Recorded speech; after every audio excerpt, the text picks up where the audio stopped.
The story is told, though who can say if it be true, of a clan of medieval warriors awoken in modern-day Manhattan, of the animated series that told their story. It is an age of darkness. Superstition and the sword rule. It is an age of fear.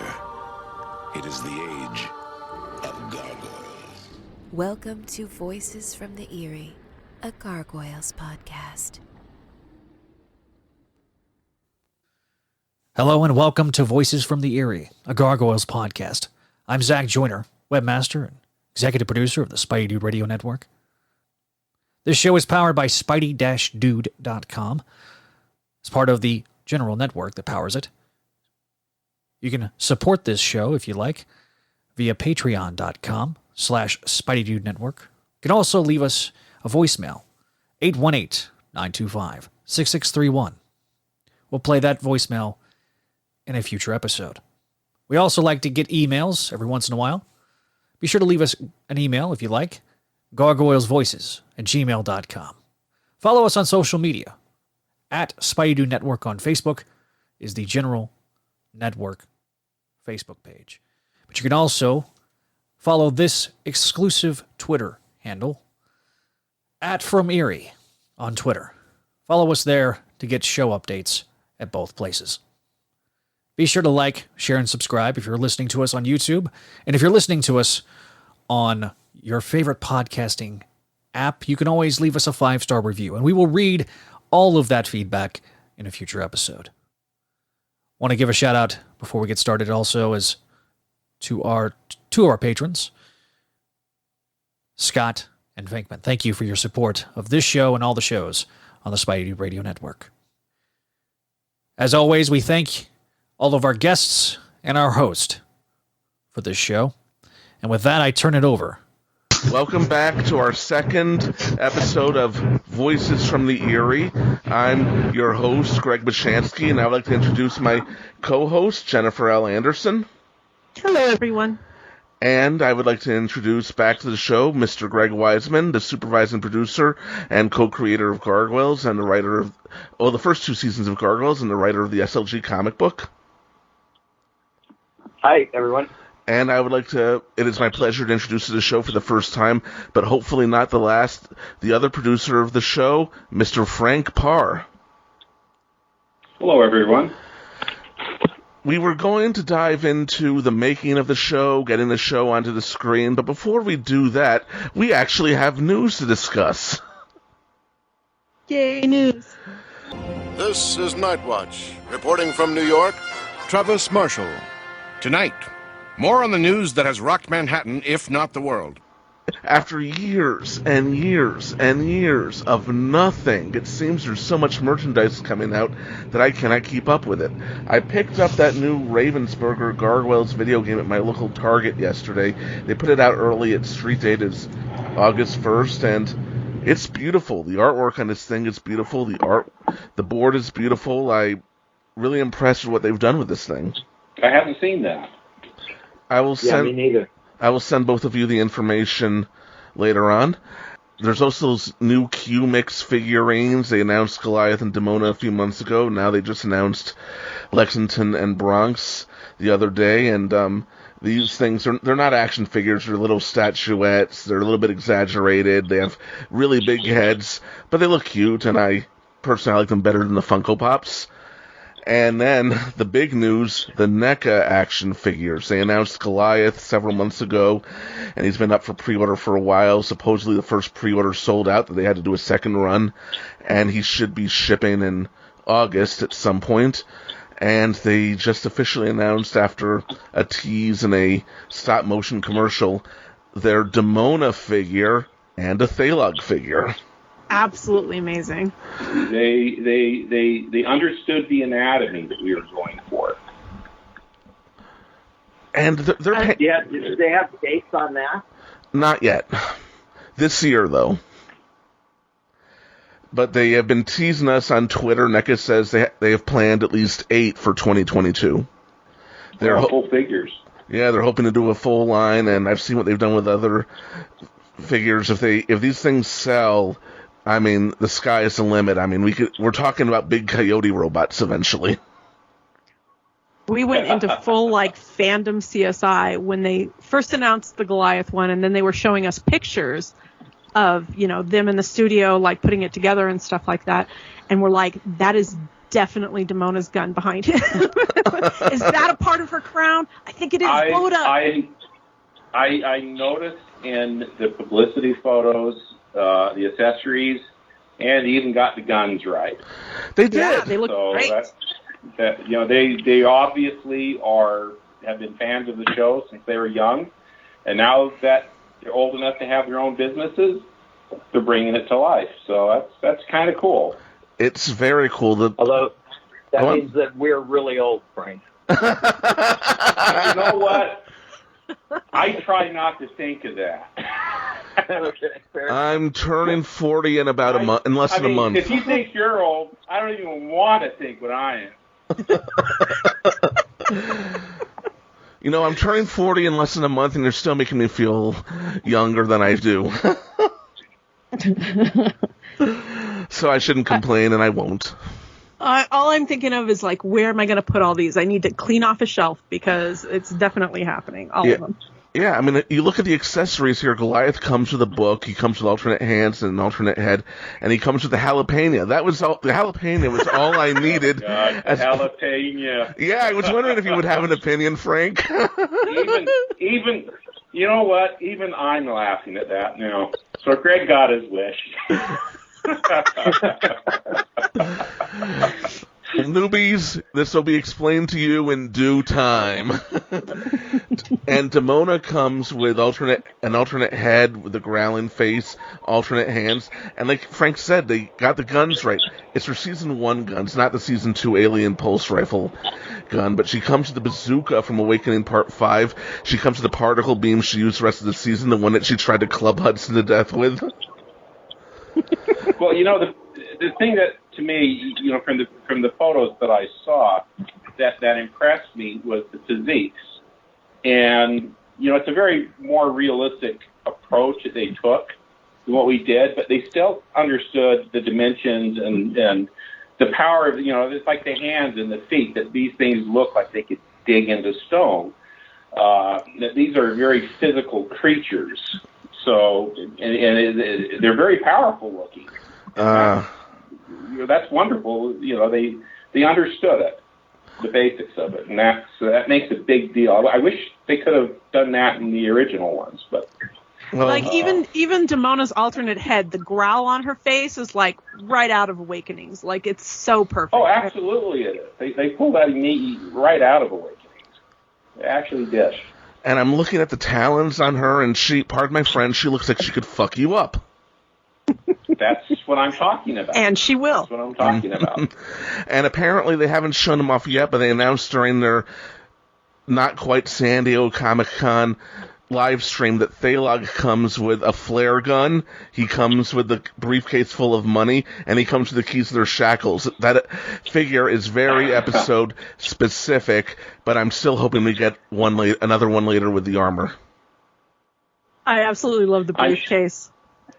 If it sells, I'm sure it will. I mean, we did a lot of stuff in there for them to use. We did a lot of stuff, I think, frankly, with the idea that eventually it would wind up becoming a toy. But it all fit in with what we were doing with the stories. Story first, always. Always. So when you're designing armor and stuff like that, you're thinking, how will this look if Mattel gets a hold of it? Listen, I'm a toy collector. I mean, I collected toys for years, and from G.I. Joe to Major Matt Mason to everything. Major Matt Mason. I remember Major Matt Mason. You remember Major Matt Mason? I had those, definitely. But I've always been into the toys, and I understand. Is making these movies, to me, the most important thing is always the story, the characters, and in order to get the shows made, you have to show that you can merchandise the things. But when I was working early on G.I. Joe, they would just throw us these crazy characters, and we'd have to put them into a story, so whether they fit or not. The luxury that we had is that it was always the story first, and then we would mold whatever characters we needed, and if they looked like they could do something, then we would kind of play with that. But it wasn't our first intent. Story was always the first intent.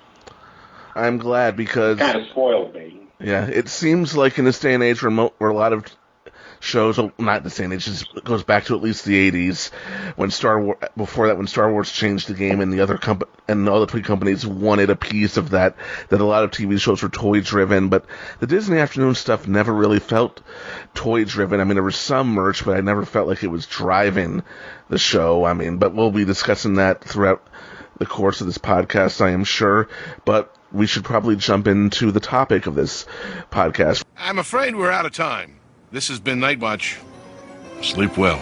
We already covered the development and selling the show. Now we move on to making the show, getting it on the air. And Greg, what do you recall from those early days? And Frank, at what stage did you come in? Well, I mean, the main thing that sort of... first. Yeah, I mean, the main thing that sort of started is that we had to find our producer, because at the time I was still a development executive, and we had to find our story editor. And so I was tasked with finding the story editor, and Tom Ruzicka, who was head of production at Walt Disney TV Animation at the time, was tasked with finding the producer, the director-producer. And but in the meantime, we had air dates already locked in, which was crazy. I mean, crazy. And so all these decisions had to get made, even though we didn't have anyone in charge of the show. And normally, as a development executive, I would sort of, sell the show and then hand it off to the producers and sort of follow along through the pilot maybe, and then it became sort of the problem of current programming as opposed to development. I would sort of, the idea behind me following along through the pilot was to make sure that the show we sold to Michael Eisner was the show we were making. And then after that, it was sort of not my responsibility anymore. But because we didn't have the depth at Disney in this genre, we didn't have anyone to immediately sort of say, okay, we're giving this to you. So when they needed producerial decisions made, I ended up making it. And the more I worked on the show, and keep in mind I'd been developing in it and trying to sell it for years at this point, the more invested I became in being part of it. And, my background was comic books, and this was sort of a superhero show without the trappings of superheroes, no capes, although eventually we came to decide that in order to keep the wings down and out of the way, most of the time we would cape Goliath's wings and most of the gargoyles' wings. So we did kind of wind up with capes, but, no capes, no tights. But otherwise, this was sort of a superhero show that just wasn't labeled as one. So that was, right up my alley, and I just kept working on it while I was trying to find a story editor. And we went through a number of different writers, some that took a shot at it that wasn't quite working. One of the problems that we had is that writers we kept saying, look, we want this to be an action show, again, in the mode of Batman the Animated Series. And I don't think some of the writers believed us. They kept saying, well, this is a Disney show, so they must want it to be, comedy adventure. And so the tone would be off. And then we had other writers who we tried who just, or at least I tried to hire, who rejected the idea. One of them said to me, this show isn't going to work. it's never going to work. And another one said to me, he was a guy, but he said, I really write from a feminine point of view, and this show is so masculine, it doesn't work for me. And so we got rejected by a few writers, and then other writers couldn't quite capture the tone. And we then found a writer, my boss, Gary Kreisel, found a writer who wrote the pilot 4 episodes, and they weren't working either. And all this pilot stuff was based on a story that Paul Lacey and I came up with. Paul was my development associate when I was director of series development. And so because all these writers hadn't gotten it, Paul and I finally came up with the story, and we handed it to the first writer, whose name I'm blanking out on, but he still has a credit on the first 5 episodes. Eric Luke. Eric Luke, yeah. And he was basically telling the story, but again, the tone was off. It just wasn't the show we were looking to make. And finally, thank God, we found Michael Reeves, who we stole away from Batman the Animated Series and Warner Brothers. And Michael just got it pretty much immediately.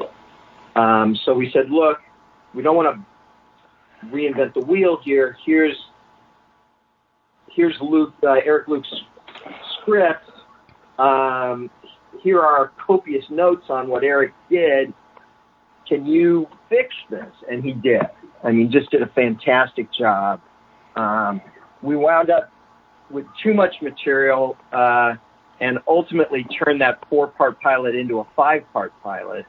Although I think by that time, Frank, you were aboard. But meanwhile, simultaneously, Tom was having trouble finding the right person, just as I had for the story editor, to produce the show. And then finally, thank God, found Frank, who we also stole away from Warner Brothers in Batman the Animated Series.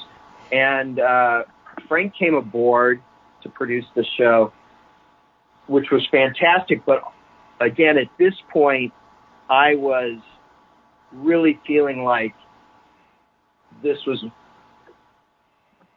something I was heavily invested in.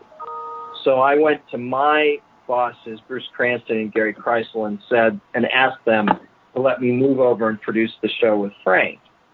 And they were reluctant, to say the least. The first response is, "You've never produced a show before." And I said, "No, but 5 years ago, I'd never been a development executive before, and that worked out okay. I'm kind of a fast study, and I've been, acting as the producer on this show until Frank came aboard." And so they gave me sort of a tentative shot at it, saying, "Okay, you can produce the show," which is a full-time job with Frank.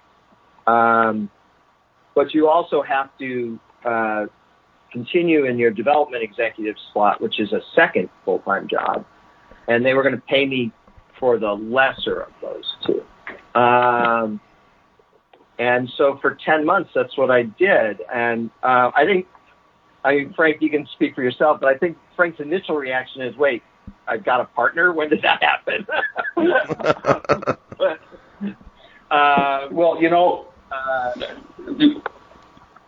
When you work for a large company, that always happens. So you don't think much about it. It's just like, okay, well, I already knew you had a lot vested in it at the time. I mean, my first thing, really, when I got the job, was, holy shit, I've got to deliver this thing now. It's more terror that now there's this multi-million-dollar thing on my shoulders, and I'm like, oh, Liberty Jib.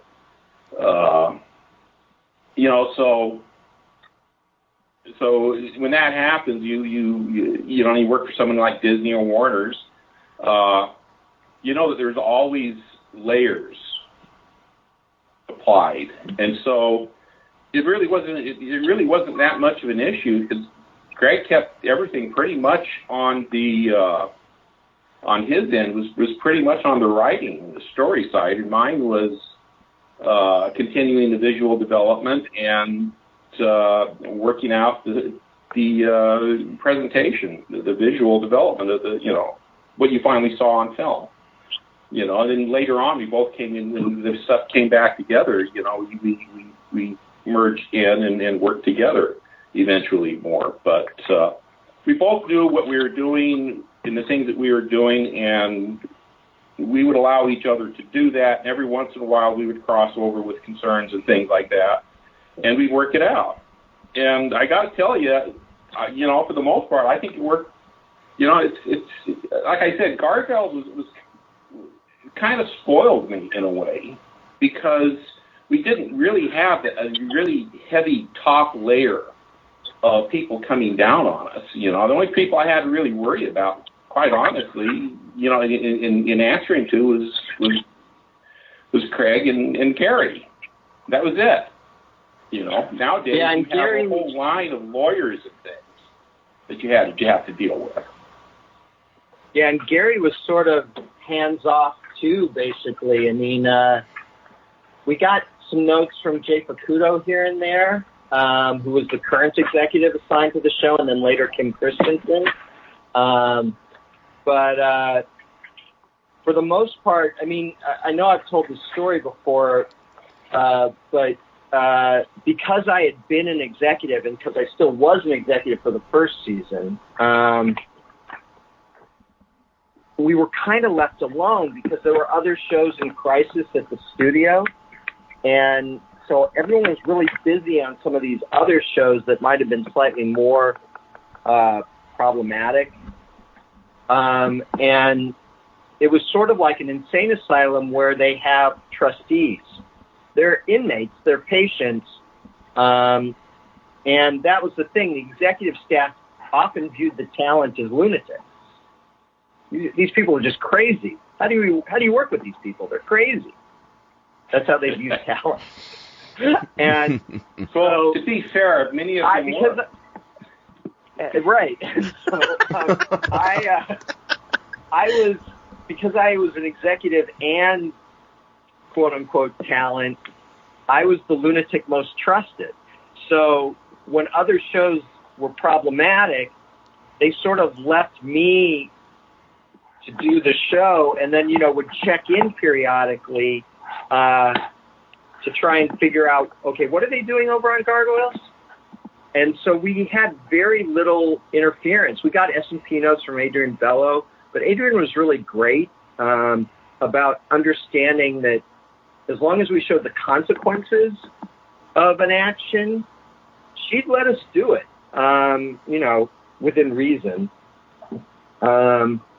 And we were in syndication in those first two seasons, so we didn't have a network. We didn't get network notes.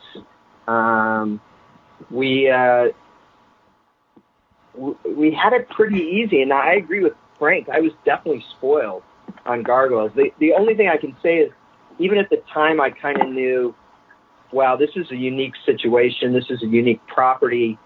These are unique talents, the people I'm working with here. I may never quite get this again. And so, it was exhausting, but I appreciated what we had even at the time, because,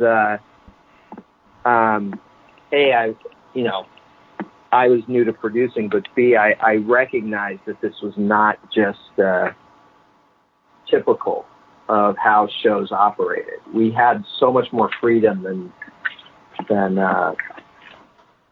most shows do. I don't think I ever got that freedom again until Young Justice season 3. We definitely had more than we ever did on Batman. Batman was fairly liberal with what we were doing, but even they, with the network notes and everything else, there were always people coming in on that. But here, not really. It's it was the best of times. It was the worst of times. Everything comes with a caveat, but it worked out great. It definitely did. My memory is that almost immediately when you came aboard, Frank, the first thing you had to do was go to Japan. I did. I admit I caused sort of controversy when I first got there. because I altered the designs of the series, of all the characters, the look of the show. Whereas before, I mean, they were beautiful designs as they were, but they were very comic book in that, everything was very well-rounded, and the anatomy and everything, and I simplified everything because what we learned on Batman was simplicity is best for the animators. I felt also it kind of gave it a very graphic feel, and it was a contrast with realistic backgrounds that we wanted to use. But mostly I felt, and one of the things, because I had done some work on the old X-Men, the animated series, and they took the comic book approach on it, where everything was rounded and detailed, and it just looked like, the animation just looked like crap. It just did. Still doesn't hold up. And I didn't want that for this show. And I thought if we simplified it more, put real animation in there, it gives us a chance to really play off more character bits so they can do more with it, it would come out better. And, I think that was a good decision. But ultimately, we left it up in the hands of the Japanese, the studio doing the actual animation. And I went over the designs and I simplified things. I did very rough drawings of each of the characters. I just kind of went over, placed a see-through pad, onion paper over the designs, and just simplified things. Kind of give an explanation, just to show them what they could do, and unanimously they decided they wanted to go with a more simplified version, and so that's what we went with. But Kreisel, again, he had a lot of concerns about it, but he left it in the hands of the Japanese studio, and they chose the simplified version. So that's how that happened. And then I went, and that was a lot of that was in Japan, and I stayed there for about a month, 3 weeks to a month. I can't quite remember exactly. The time kind of flew when I was there. And I do remember hearing about the earthquake here, seeing my street on the news while I was in Japan. That was interesting. But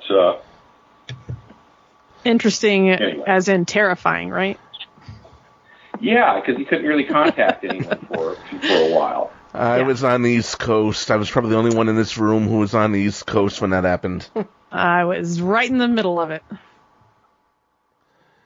And I grew up around earthquakes, so they never used to bother me until that quake. But I think the big thing that changed, and my wife has always been pissed at me about this, kind of, because for her, she was pregnant with our daughter. So it was like, she's like, so that's why this earthquake upset you, because I was pregnant. I'm like, no, it's because we owned our home. It was the first time I was a homeowner when an earthquake hit, and I could feel the home shaking. And our chimney ended up walking away from the rest of the house. And Beth's like, so it wasn't about me and the baby? I'm like, no, it was about the house. You need to learn the proper time to lie to your wife. Right, exactly. Yes, honey, it was all about you and the baby. I was terrified. That would have been the right answer. Nice. But I grew up with earthquakes, so they never used to bother me until I was a homeowner, honestly. Nice. Until you were financially liable. Right. Hey, I'm a homeowner now. We don't have earthquakes, but I get it, believe me. Anyway, Frank, I believed you worked with a man redesigning all the characters named Kazuyoshi Takeuchi. Oh, yeah. That guy is fantastic. You can't give him enough credit on this show. Yeah, very humble person. Just very quiet, but man, what a powerhouse of talent he had. I called him Cause. You were lucky to have him on the show. And this may have been just before Frank started, I can't remember, but originally they sent us 6 sets of designs on the lead characters. 6. And they labeled them, they didn't put names attached to them. They just labeled them A, B, C, D, E, F. And we all unanimously, I forget what letter it was, but we all unanimously chose the same design set. and that was Mr. Takeuchi's set. And so he became lead character designer for the first season. And then, like I said, and Frank said, he went over there and worked with them to simplify those designs. But the still basic, I mean, all those designs were based off the development artwork that Bob Klein and Dave Schwartz and Paul Felix and Greg Guler had done. So they had done sort of the inspirational designs, and then Mr. Takeuchi did the first round of designs, and then Frank came over and worked with him to simplify it. One of the things... And the thing is... Go on. You know, one of the advantages to Takeuchi-san was he's an actual animator. I mean, usually you get character designers and they design characters, but they don't really animate, so they don't really understand how the character moves. And the animators have to figure that out. In this case, he knew how the characters could move, and so he knew how to do it, how to design them for the best use. You know, to get more out of them, basically. And that's always a huge advantage, is when you have an actual animator sitting down with the art direction that has the experience to know how to do this stuff. I mean, I worked with a lot of character designers, and the ones that work best are the ones that know how to animate. There's no exception. You know, which is a shame, because animation these days seems like a lost art form, 2D animation, where you can get them, particularly in TV. I miss it. Anyway, one of the things, though, visually that I always appreciated about the look of the show was, I'm a New Yorker, born and bred. There are a lot of action shows take place in New York City. Very few of them actually look and feel like New York City. This one did. Yeah. Well, you found tons of color photo reference, didn't you, Frank? I feel like you were constantly... I went during that time when I was trying to figure out the look, you know, how to do, because, you know, the idea was, well, it's mostly at night, so we don't have to worry too much about, we don't have to get too embroiled in detail, but we have to get embroiled enough when we need to. And since it's at night, nobody ever sees the rooftops. Rooftops are an art all of themselves, because they are each so unique in a lot of their designs and what you can do in personality. There's just so much you can do because there's just so much on those things. During that time, I was, you know, the Batman crew, you know, was nominated for an Emmy, and they were all sent to New York. And I was working for Disney at the time, but I was still on the Batman list, so I went to New York. And I thought, well, I got myself a camera, and while I was there, I went up and down the avenues taking pictures. I'd go into all the bookshops, and I would pull out tons of New York rooftop, New York at night, New York in the day, all these different, you know, all these different locations that you're not going to see in California, or you don't even know about because, well, you're somewhere else, you know. But when you're in New York, you know, there's just so many different locations that you can find that, you know, references that you can get. And so with all the books and all the photos, and I took a couple thousand pictures of photos. I mean, I took a lot of photos. And I took all that stuff and took them all to Japan with me. It all went overseas. We also gathered, I think we also gathered video reference, like, you know, the opening of the Letterman show and you know, which had helicopter shots of New York at night. One of the big things that was important to us was the color palette, that gargoyles are only awake at night. So we weren't looking for a Batman the Animated Series, you know, grim, dark, black sort of world. We wanted it to be full of this sort of dark but rich color, magentas and purples and you know, neon and all sorts of stuff that gave it this richer color palette. And we thought, or at least hoped, would distinguish it some from Batman. And so we didn't want to copy that. Right. Frank took all that stuff with him to Tokyo.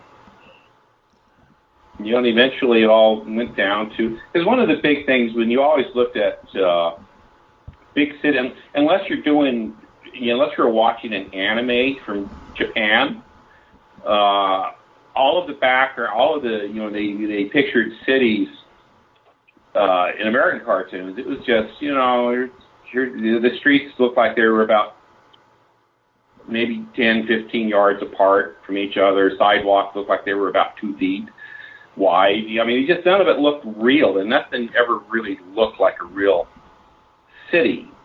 I've lived in New York for a couple of years, so I know what a city is. And nobody ever really got it because frankly, a lot of the people working on those designs had never lived in a big city. I mean, when you're asking Koreans, for instance, to design and do things, they're going to do what they know, and what they know is where they live. So that's more true to where they're living. No sidewalks and small buildings hunkered together. You just didn't get the scale. And New York is, the greatest city on the planet. Yeah, it's got to have scale. And so it was a character in the show. New York was a character in the show. It had to be treated as such. So every episode had to be treated with that respect, that it had to have that scale and that beauty and that darkness and all that stuff that comes with a big city. And so that's what we were trying to achieve. Well, I really appreciated it that you brought the beauty to it, because most of the time on TV, especially around that era in New York, was sometimes depicted as pretty grimy, grungy, like in the 70s when it was a bit more dangerous, despite the fact that this show had supervillains and criminals all over the place. I appreciated that beauty, and it felt like home watching it. I loved it. When you look at a city like New York at night from the rooftops, it's a city of golden rivers. And that's beautiful. And at night, cities are always beautiful. Even when you're on the ground looking up, you're seeing these buildings just disappear into the sky. There's so many different things that you can do. When you're an artist, you just kind of look at things with a different eye. Whereas in the day, everything is everything is opened up to you. We weren't about that. This is a show that happened it happened mostly at night, and we wanted to bring that richness in, that palette into it. And so we didn't have a lot of the day type stuff. When we did, we tried to make it feel as real as possible. But for the most part, I always like the richness of the city at night. There's something special to it. There definitely is. So maybe we're getting ahead of ourselves, maybe we're not. But around what time was the show finally unveiled to the public? And do you two remember those days, how the press reacted, how focus groups, assuming there were focus groups, reacted? I mean, I'm pretty sure... there had to have been. This is a new show for Disney, so... But we did one focus test, just one, that I can recall, and Frank, I'm pretty sure you were there. You and I were there, and I remember it. Yeah. Yeah. So they showed some footage, and then the thing I remember most is that then they asked the kids. And what was interesting is that nowadays Disney uses focus testing to see whether or not to make something, and that wasn't the case here. This was the marketing people at Disney wanted to do this focus test because they weren't quite sure. Again, this was so different for Disney and the Disney Afternoon. They weren't quite sure how to market the damn thing. And so they wanted the focus test to give them ideas on how to market it. So it wasn't like, I don't think we were quite as nervous as you would be today, where you're going in and going, geez, are we going to get to make this show, or are they going to kill it because some 8 kids around the table didn't like it. But what happened is that the kids were pretty enthusiastic, and then the moderator comes into the room and says, "Okay, I just want to ask you a few questions. What did you think of Goliath? Oh, we like Goliath. He was great. What did you think of Brooklyn? Oh, we like Brooklyn. He was great," etc. And then they got to, "What did you think of Demona?" And they're like, "Oh no, we didn't like Demona." And so Frank and I were sitting there going, "Okay, this is perfect." They liked the heroes, didn't like the villain. But then when the report came in, it was like, "You need to cut Demona out of this show. She's a problem. No one in the room liked Demona at all." And we're like, and so people are coming to us saying, "Well, I guess we got to lose Demona from the show." And we're like, guys, the guy who was testing was asking about the villain. So of course, in other words, the kids liked the heroes and didn't like the villain. This is exactly the response you want. It doesn't mean you cut the villain from the show. And it was like this mental thing where they were like, oh yeah, that makes sense. I'm like, it was like, you guys not done this before? I mean, it was bizarre. But the first real test was in Florida. We went down to Florida, I want to say September 29th, 1994, about a month before the show premiered on television. And there was this big event for this new attraction at Disney World in Orlando, Tower of Terror, which was this sort of weird idea of creating a kind of new haunted mansion based around Rod Serling's The Twilight Zone. And Gary and I went down there with Keith David, Marina Sirtis, and Sally Richardson. And we had 2 theaters in what was then called Pleasure Island, where they had this big multiplex. And they invited all these reporters to the theater and then filled out the empty seats with local kids who they busted. And what they ended up doing is, because they had 2 theaters, they filled one theater with the reporters, and they just had a few empty seats, which they filled in with kids. And then the second theater was all kids.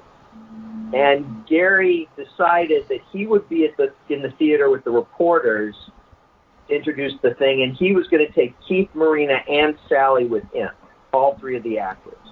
And then said to me, "You handle the other theater." I'm like, "Well, can I have one of the actors?" "No." So I was alone in the other theater. I would have been alone, but just coincidentally, Bob Schooley, one of the guys who created Kim Possible, and worked on multiple other shows for Disney, just happened to be at Disney World with his family on vacation. So I called Bob and I said, "Look, I'm all alone here. I'm terrified. Can you come to see this?" And he's like, "Sure, So we go into the second theater, which is just me and Bob and lots of kids.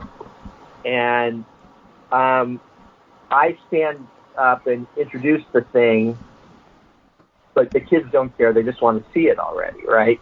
So we turn it on, and then one of the things that they did at the theater to get the kids in a good mood is they gave every single kid a jumbo popcorn and a jumbo soda. What this meant is they're eating this popcorn. I mean, what could go wrong? Right. They're eating this popcorn, which is, of course, salty. And then because it's salty, they're drinking all this soda. So, of course, they've all, with their little bladders, have to go to the bathroom constantly throughout the screening of this movie. And it's not a long movie. It's like the movie version of the 5-parter was maybe 80 minutes, I think. And so they are constantly getting up to go to the bathroom throughout. And what that means is that even if you're sitting in your seat, someone's constantly crossing in front of you. And so the movie was constantly being disrupted for all the viewers. And as the movie's playing, no one's laughing at the funny parts, no one's gasping at the exciting parts. they just don't seem into it. They start throwing popcorn around the theater, etc. And when it's over, So it's like just full over. Lord of the There's no- Flies going on. Right. When it's over, it's over. They just get up and go. There's no nothing. So I'm like, okay, I've got to go. We're having a press conference in the first theater that Gary was in with all these reporters, all the other Disney executives, and our 3 actors. And I'm going over to that theater for the press conference now that the screening's over. And Bob is with me, and he goes, yeah, I'm going to go now. And I'm like, no. And he's like, yeah, good luck. And he just takes off because this has gone so badly. I mean, Just so abandoned you in your time of need. Right, exactly. And so I'm like dead man Don't walking. leave me, Greg. Don't leave me, Bob. Don't leave me. Yeah. Crossing the Cineplex to go to the other theater. I am literally like dead man walking. I'm like, shit. We blew it. The show doesn't work. I'm going to get fired, etc. And as I'm about to enter the theater, Laurel Whitcomb, who was our publicity person, and who wound up marrying our music editor on the show, they met at our wrap party and got married. But at the time, Laurel was just like, she was like, that was great, and I said, was it? And she's like, yeah. And then Rich Frank, who was my boss's boss, came up to me and said, congratulations. I said, oh, did it go well in your theater? And he's like, oh my God, they loved it. They laughed at all the right places and they gasped, and how'd it go in your theater? And I'm like, yeah, about the same. Yeah, like that. See, sometimes I know when to lie. And I cross over into this other theater, and, at this point, the kids are, the few kids that they had there are gone, and it's just the reporters and stuff like that. And, and we start getting asked questions, and at one point, someone is asking, what is it, how do you feel about, the message that the show's sending? And we're like, well, like Beauty and the Beast, it's about not judging a book by its cover, and although the monsters, the gargoyles may seem like monsters, they may seem ugly. And then a female reporter in the audience goes, oh, I don't think Goliath was ugly. She's really loud. I don't know if she meant to or not. But she was like in love. I mean, and so, and Keith, of course, in his smoothest way says, well, thank you. I can't do Keith David, but it was just, I'm sure you can picture it, imagine it. He just, as smooth as silk, says, well, thank you. And the whole place just erupts. And it went really well. I mean, that was the first time anyone saw the actual show. It just occurred to me before that, telling this out of order, but that's because, this was so long ago, I'd forgotten until just now.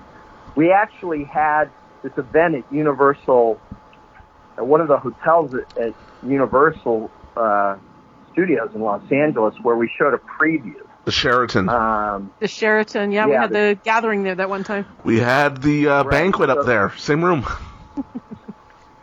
Right, so we were in there, and they just showed this preview that we had put together with temp music. It was music from some of the music was from the movie Glory, and there was another. Yeah. There was another bit of music from Power of One. Yeah, exactly. And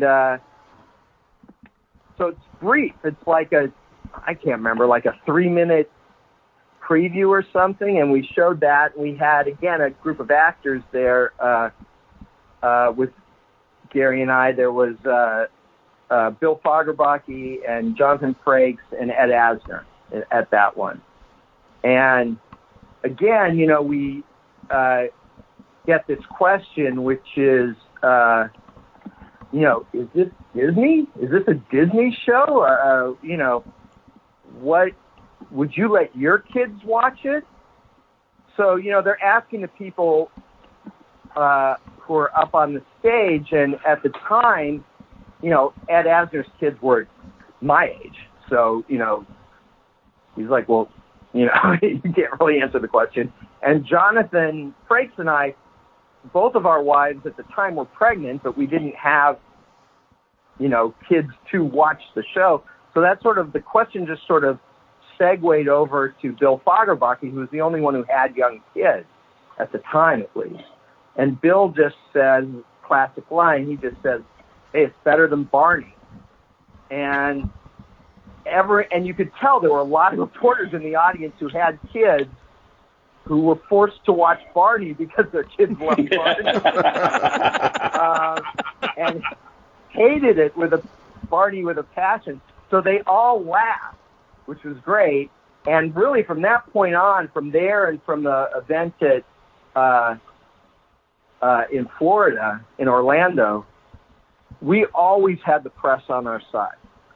We didn't always have Disney on our side, but we always had the press on our side. Always were really good to the show, recommended it. We got great reviews almost universally. And that was something. And of course, none of them knew about the second theater and all the kids who hadn't given a damn about the show and had walked out after eating their popcorn and drinking their sodas and going to the bathrooms 63 times. But it all worked out. Again, there was something kind of kismet about Gargoyles. At least back in the day, there were, the gods were smiling on us a bit because we dodged a few bullets here and there. We just managed to get the right people together to make the show and did something that I think still holds up today. They smiled on us because they liked how everybody worked their asses off on that show. I know everybody concerned with that got very little sleep for several months putting that thing together. It's true. So yeah, it was refreshing to get the thanks on that stuff because you put so much of your life into making these things. It's not a 9-to-5 job. In our position, it's not a 9-to-5. And Greg, God bless him, he was doing double duty on dealing with I mean we got away with a lot, but a lot of it I assume is because Greg was deflecting, allowing us to do what we needed to do. Frank and I went to lunch once with Gary Kreisel. By this time it was season 2, so season 2, I wasn't an executive anymore because we did 13 episodes for season 1. And then the order came in for season 2 for 52 episodes, ultimately. That's another story. But, and there was no way I could do 52 episodes and do the development job. So I had moved over full time to Gargoyles at that point. But like I said, there were other shows in crisis at the studio at the time. So we were really left alone. And so Gary Kreisel took Frank and I to lunch one day. And he was actually kind of apologetic. He's like, I've been so swamped with other things. I have not given any attention to your show at all. And I apologize for that. So tell me, how's it going? How's production going? What kind of stories are you telling? So we start, reporting to him. And at one point, we're saying, well, and Thanatos marrying Fox, and they're having a baby. And he goes, whoa. I wouldn't do that. And Frank and I kind of look at each other, and he's like, no, you can't do, Gary's like, you can't do that. I mean, they're the villain. What are you going to do? You can't take their kid away from them. That's wrong, but you can't let them keep it. You can't let bad guys raise a kid, can you? And no, don't do that. And so, again, Frank and I just sort of exchanged this look, and I said to Gary, well, we already did It wasn't like we were telling him something that we were planning for down the road. It was something that was already in production at that point. And there's this long pause from Gary, and I can read exactly what's going on in his head. He's thinking, well, either I let this go, or I have yet another show in crisis that I'm going to have to tear apart and create, make it late and spend all this extra money. And so I think we got away with it out of sheer exhaustion. Like, he just sighed this really big, exhausted sigh, and then he just said to us, all right, you can do it, but don't dwell on it. I didn't have any clue what that meant, but Frank and I immediately were like, yeah, we won't dwell on it. We won't dwell on it. I don't know how you dwell or not dwell on it. This giant albatross, this giant thing in the room, we won't dwell on that. Right. But it's very interesting, though, because I'm sure there are examples before Gargoyles, but this was a situation where you took these villains and we make them so cool and likable that they become, in fact, more anti-hero than villain in the eyes of the audience. And they accept that sort of thing. Because Xanatos, despite everything he did, he wasn't he wasn't Lex Luthor or Doctor Doom. It's like, oh, that didn't work. We'll try something else out. Let's all take a break and go out and do something. And then he'd think up some other scheme, and he would do it because it was challenging. It was mentally challenging to him. It wasn't about world domination. And I think the audience, there was a thing in there where the audience just kind of keyed on to his character as a villain, and they liked him because of it. I mean, it's very strange. You see it a lot now where people start to like a villain, all of a sudden the villain stops becoming so villainous to them. It's like Loki. He's a villain. And yet he has a whole series based around him now where he becomes a good guy. Let's forget the fact that he murdered thousands of people in the early MCU. But they like him, so it's okay. It's weird. Yeah, there are times when I have to remind some fans that Demona is a mass murderer. Oh, yeah, they make her sound so sweet and wonderful sometimes. Yeah, well, at one time she was, but yeah, she's living her hell. She created the mess, and now she lives it. Yeah. She created the mess, and she's in her own hell that she herself created. That's good writing. And she tries to blame everyone but herself. Mm-hmm. And that's real. Yeah. I absolutely love her. She clearly is my favorite character. Me too. I think we can safely say that if those focus group marketing executives had gotten their way with their wrong-headed approach, Jen and I might not be here today. Well, it's interesting. I don't know. I don't think I could resist the wings thing. Fair enough. The way you said that, it made it sound like, yes, you never would have been born. We would have never. Well, she's 1,000. Not for Demona. Well, she's 1,000 years old. She's affected history in a variety of ways. Who knows? The butterfly effect. No, Demona. Again, it's like I think and again, it's building a character over time.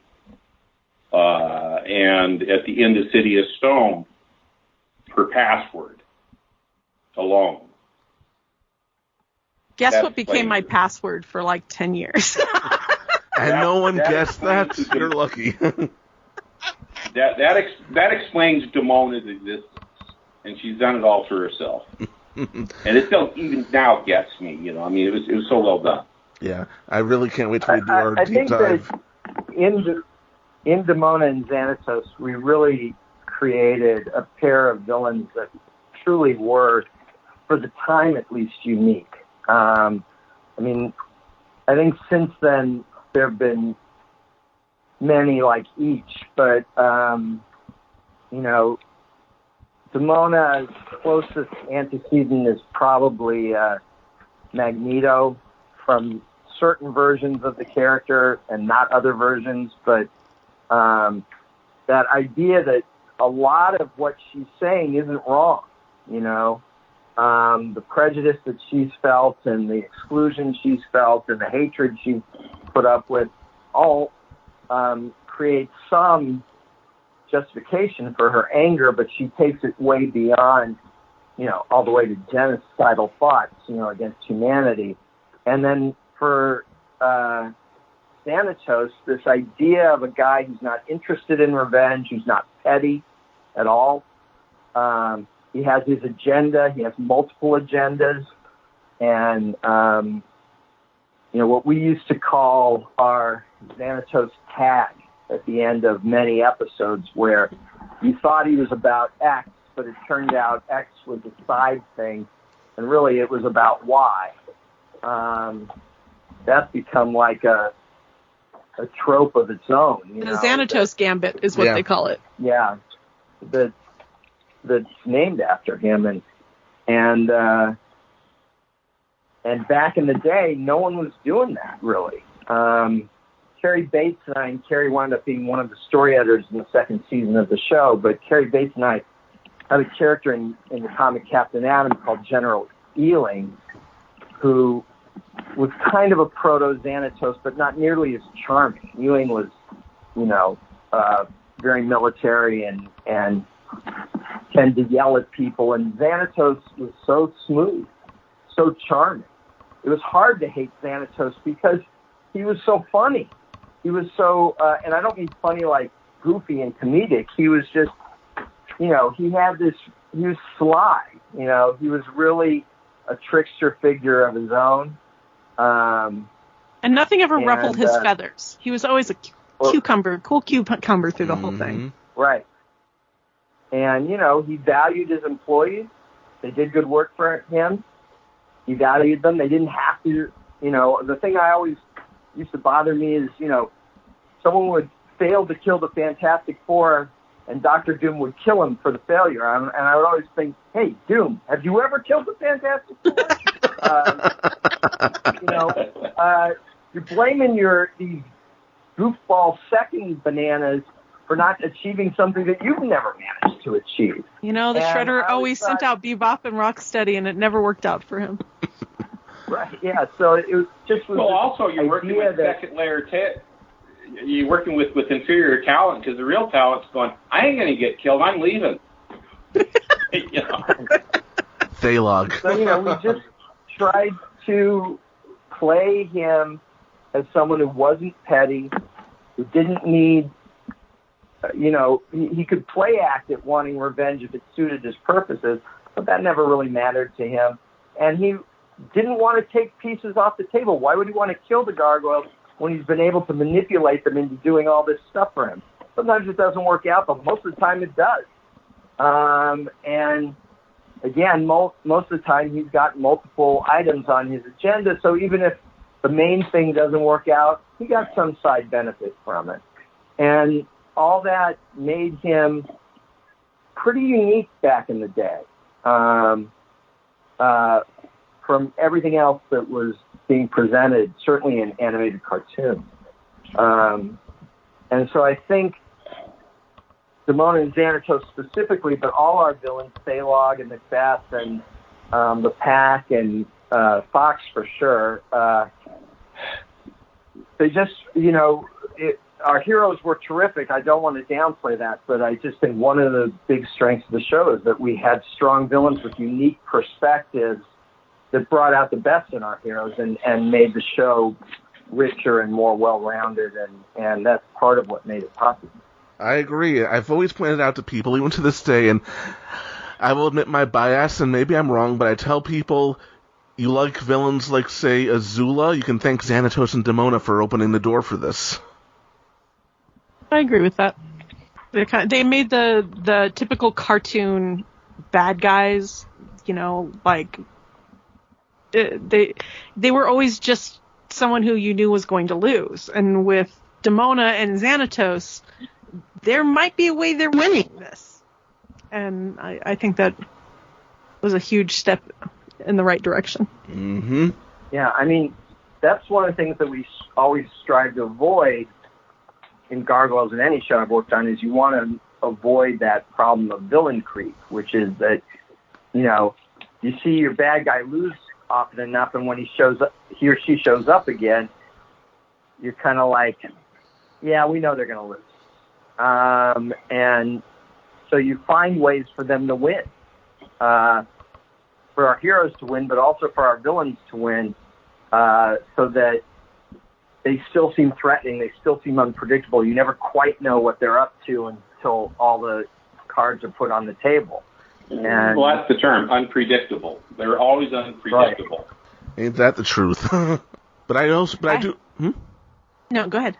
I was going to say, circling back to the show coming out of the year, I remember the marketing at the time. I remember it was very smart. The earliest commercials were very mysterious. It would be the still shot of a stone Goliath on a building in the rain with lightning flashing. The lightning would flash, and all of a sudden he would be gone. And they didn't even really tell you it was an animated series. It was just like, it's coming this October. Gargoyles. Is it a show?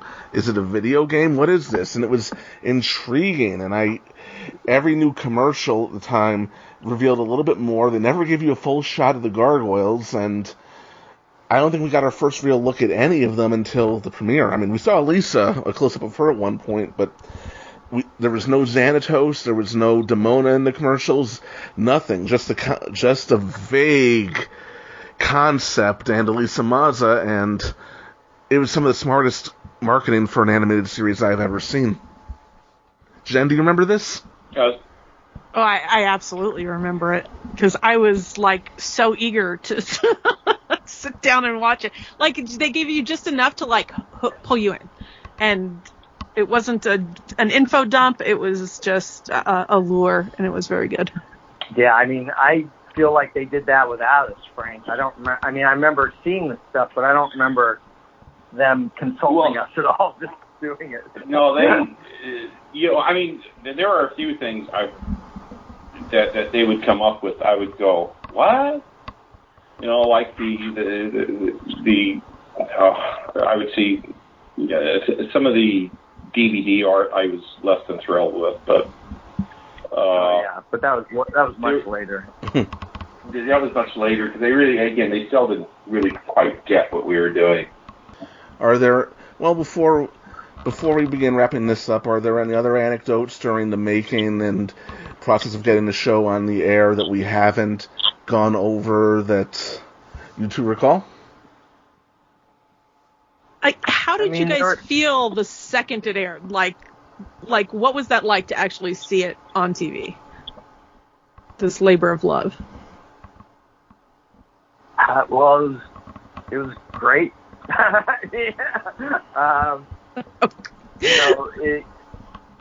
Back then, I had I recorded it off TV on VHS. Everything was videotapes back then. And the internet was in its infant stages, so we didn't get, nowadays, the moment something airs or drops, I can go online and get the response to it. But back then, the closest thing we had to that, and I had to find it, was there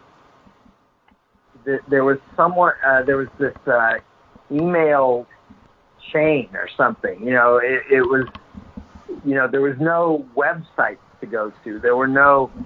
It was just a bunch of fans put together an email chain. I'm thinking like Juan Lara and a few others.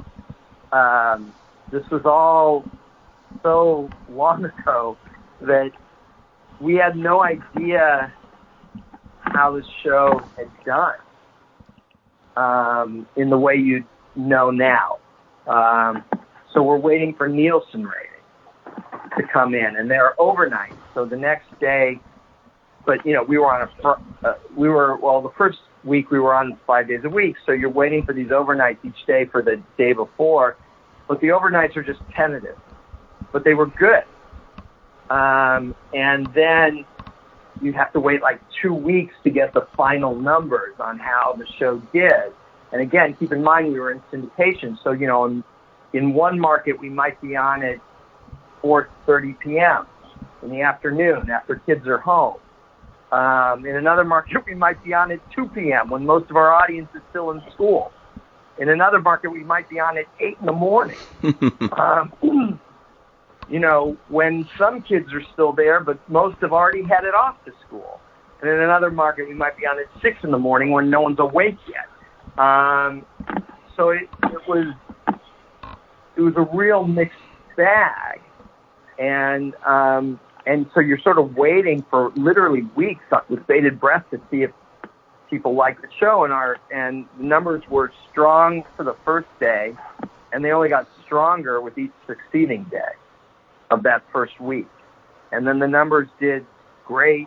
We were a genuine home run.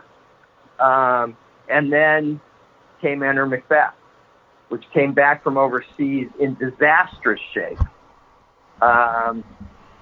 So bad that Frank and I were like, we can't air this show this way. It wasn't just about calling a few retakes and getting those back, but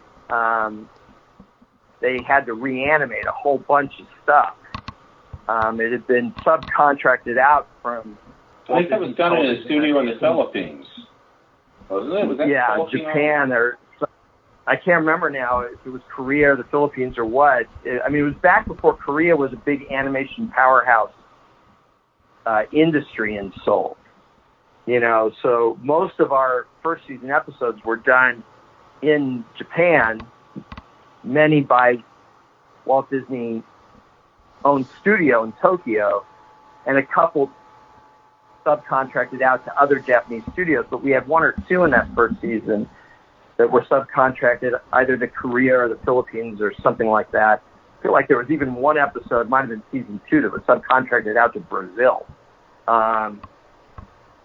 But this one episode came back in such bad shape that we felt we couldn't air it. And so Gary's initial reaction is, well, just air the next one. And we're like, we can't, because this is the episode where they move from the castle to the clock tower. So we've got to air this in order, which meant that they needed to put in reruns. Now, we only needed a couple weeks break, but of course, the thing they reran was the 5-part pilot. And at that point, we were a weekly show, just once a week on Fridays. And so that meant a 5-week hiatus of reruns to give us time to get Enter Macbeth up when we only really needed 1 or 2 weeks. And that hurt our ratings a bit. But then our ratings started to climb back up, so that by the end of the season, after when we got to the 13th episode, our ratings were incredibly strong, which is what led them to sort of say, hey, this show's a hit. Let's strip it 5 days a week next season. We need 52 episodes. You have 10 months to make them. And so I'm in a meeting where they say that, and I'm like, yeah, we're not going to be able to do that. And they're like, so frustrated with that. Buena Vista was the distribution arm, and they're like, well, what do you think you can make? And I said, well, we've got 6 scripts in the works for season 2. I know we can do those 6. We did 13 last season in 10 months. It's tight, but I think we can do 13 again. And I think if we really push, we can do 18. And their response was, well, if you can't give us 52, then just do the 6. We don't need 18, just do the 6. So I was actually a little disappointed, but okay, 6 episodes. Well, season 2 will have 6 new episodes, and so we set to work to make those 6 episodes. And then 2 weeks later, I get a call saying, "Hey, you said you could do 13," and I'm like, "Yeah, that was 2 weeks ago, but okay, I still think we can do 13." All right, then you're doing 13. And then 2 weeks after that, I get a call saying, you said we could do 18. And I'm like, that was a month ago. You cost us a month. And they're like, you said you could do 18. I'm like, fine. So we're going to make 18. And then 2 weeks after that, so that's 6 weeks after the initial meeting, they said, yeah, you got to make 52.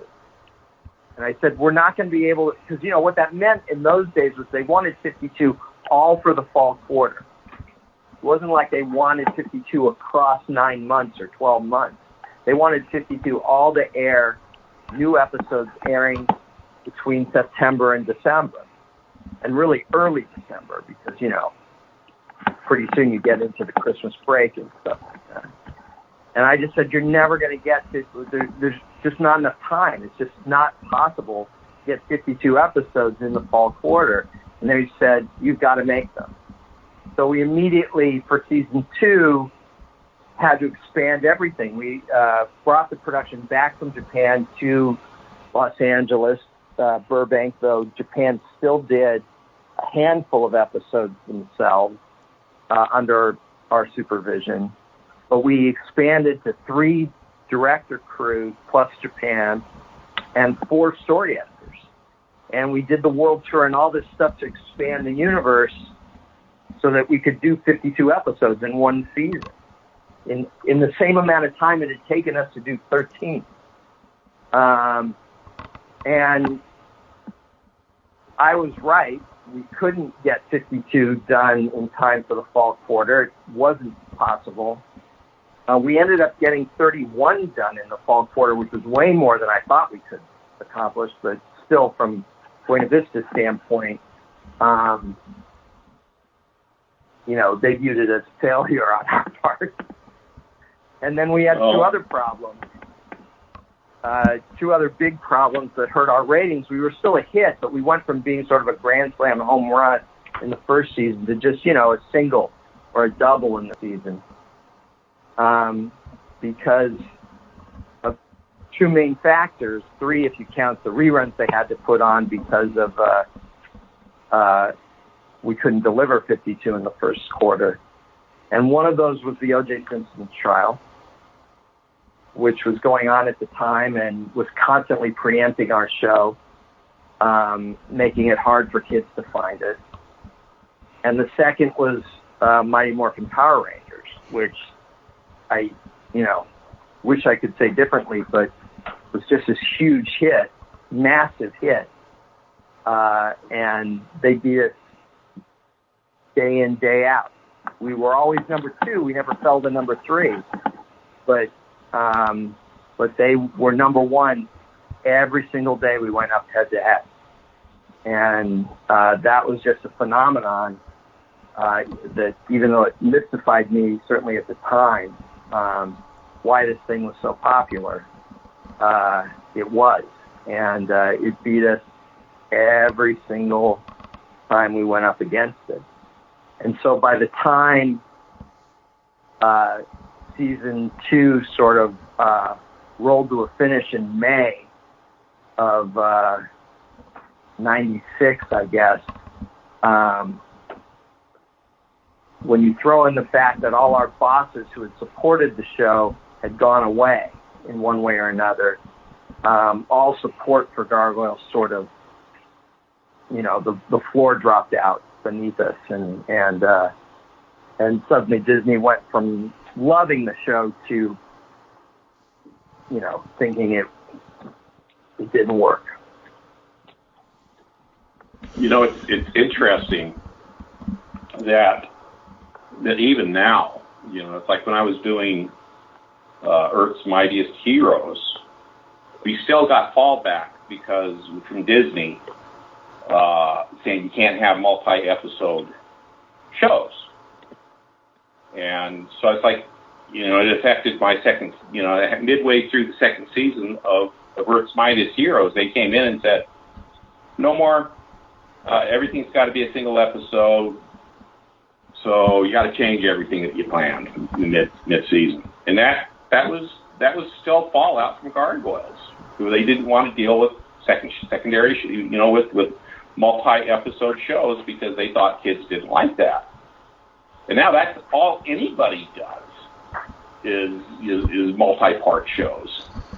Right. So yeah, it's bingeable, and we were maybe a little ahead of our time. Maybe, I don't know, but I know it made better shows, made better stories. and those stories last over the years. I mean, we did a remarkable thing in getting those 52 episodes out within the time we did, and those shows still, they're all varying quality, but they all still stand out. They're all still good. I agree. So we did something right. You definitely did, and something right. I mean, it's in a way it has lasted all this time. We had the Gathering of the Gargoyles conventions, which we'll talk about throughout the course of this and future podcasts, and we will. And honestly, now we're seeing circling back to the beginning, we're seeing all this new merchandising, and I don't know what the numbers are on Disney Plus. I hope people are watching it. # keep binging Gargoyles, but there seems to be a renewed interest in the show. I mean, and I hope this is leading to something. The figures are cool, but I think we can all agree what we really want is a revival, new canon stories. Agreed. Yeah, I agree. That's what I'm dying to see. To make, frankly. Yeah. So, it'd be fun. I hope that the environment is improving. I've got a good feeling about this. Like I said, those NECA figures, the buzz for them seems to be really hot. NECA seems to be really invested in making that line a success, so we'll see what happens. And I see them telling people to watch the show on Disney Plus. So hopefully they have a reach that maybe we as a fandom didn't, and they are able to help out with all this new stuff. And there are times when I wonder if the SLG comic came a little bit too early. I'm so grateful that we have had it, though, but maybe now the 90s nostalgia is finally happening. I think we talked about this a little bit last time, but I'm seeing more and more of it out there. True. Look, I just want more. I don't care what we have to do to get it. Who do I have to sleep with? We all want to be entertained. Just give it to me now, okay? And if there is nothing else, I suppose we can begin to wrap up. We'll start with you, Jen. Is there anything you would like to plug? Do you still... Right now, I'm getting ready to go to Planet Comic Con next month in Kansas City. I'll have a table with Gilly Hathaway. So be selling my art, my jewelry, and my buttons and stuff there. Excellent. Frank, do you have anything you would like to plug? Anything you're working on that you can talk about? Not a whole lot I can talk about, really. I've been working on some of my own stuff for a bit. I'm working on another Scooby-Doo project, which is fun. Nice. Love me some Scooby-Doo. Nice. Scooby-Doo and I have become very good friends over the past few years. Never thought that would happen, did you? You and Vic Cook. You and Victor Cook.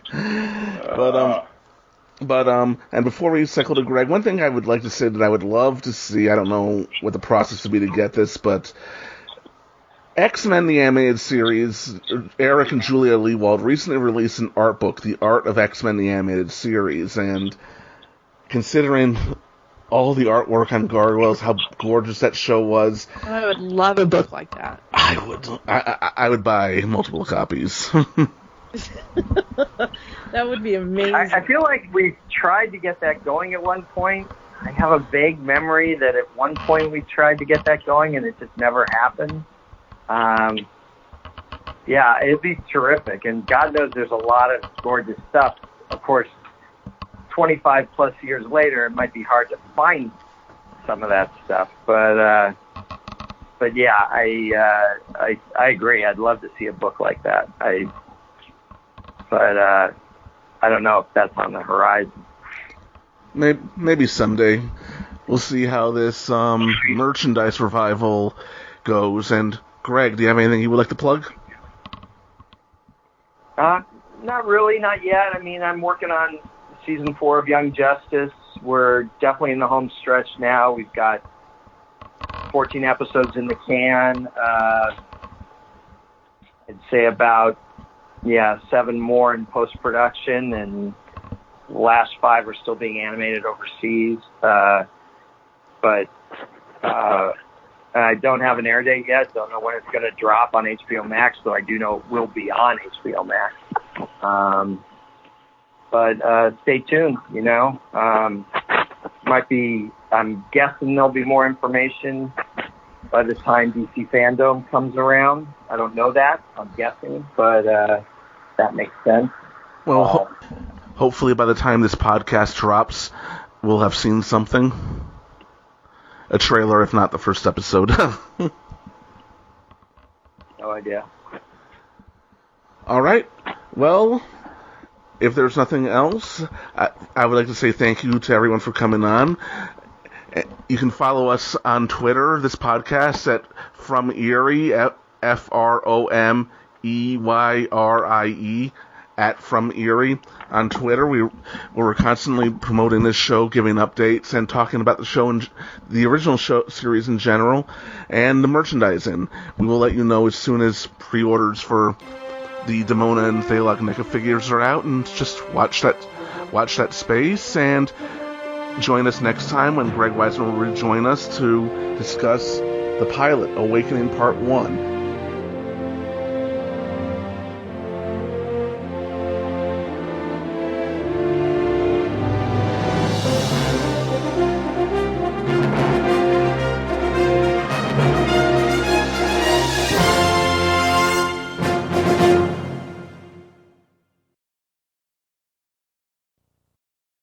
Their time has come to reclaim the night.